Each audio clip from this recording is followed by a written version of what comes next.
So one day, my grandpa, Little Pat, decides he wants a bird. Just a bird. Doesn't care what type of bird. Just a bird. And he's asking us, because he doesn't know how to use like technology at all. Like has never turned on a computer in his entire life. Does not understand. I've watched him when he was writing like my grandma's email, instead of doing the @ symbol, I've actually watched him put AT because he didn't understand what the @ symbol was. So this is the perspective that we're going into. So he's asking us to look online and look on like places around him or like close near him to be like, I want a bird. And he's looking in all the newspapers and, telling all his friends and stuff like that so they can look and, has got a manhunt on just a bird. So one day, his friend that works in the graveyard calls him up, is like, hey, Little Pat, heard you've been looking for a bird. Yes, I have.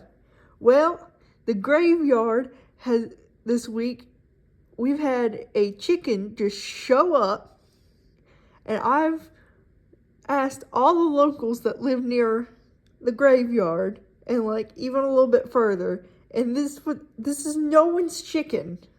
Oh, like that's great. I'll come over soon and look, try to get it for you. Don't get shocked, but the rooster will come up and greet you in the graveyard.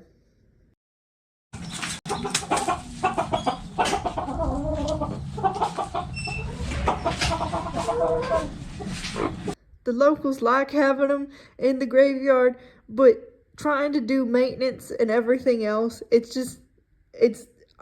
just can't have him in here because I don't know, like, I just don't want him in here. He's gonna be crapping everywhere. It's not okay. I got you.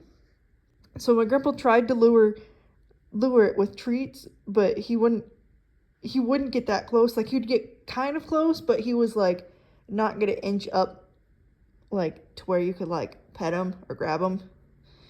And so he just kind of like kept his distance. Several days later. So my mom decides to go see my grandparents and get the lowdown on this bird situation. She did not realize what she was getting herself into. The next day. Alright, here's the game plan. We got the doctor's appointment. Then we're gonna eat some food. And then we're gonna go catch this chicken.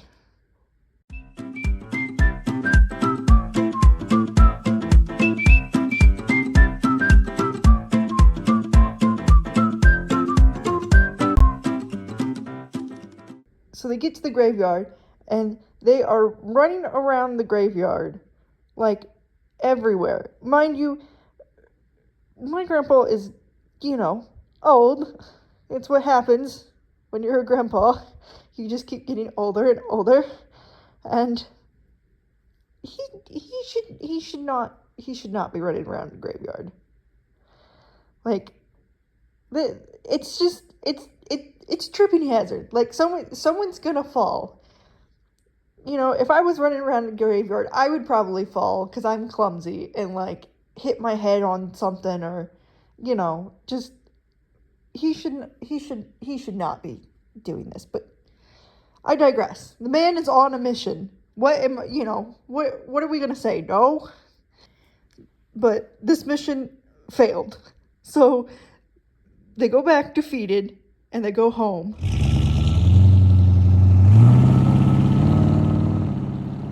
They decide, they're gonna rest and, whatever. 10 p.m. rolls around and my grandpa just looks at my mom and goes, hey, do you want to go get that chicken again? She ends up agreeing to go do this, to catch this graveyard chicken that I will call Steve the graveyard chicken, because why not? And so they're trying to catch Steve the graveyard chicken, and they're running around. They they have come prepared at night, kind of.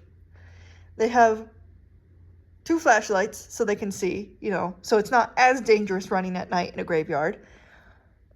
And then the third thing that they bring has been a classic for my family to catch birds that like get trapped in the garage or just get trapped in general, and that is a fishing net. I cannot tell you how many times I have caught a bird with a fishing net or with my bare hands just to try to, let them go outside and not, be in the garage and stuff, because that's apparently an occurrence that happens often for me for some reason. But anyhow, so they're, running around trying to catch this chicken. I can only imagine the neighbor's reaction.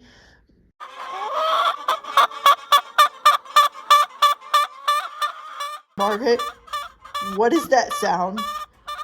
I don't know. Just go back to sleep. Just go back to sleep. It's none of our business. Okay. But yeah, I'm not sure what happened to that bird after. They never caught it, so I'm assuming Steve the graveyard chicken is just still wandering around the graveyard, or someone picked him up and claimed him as a pet.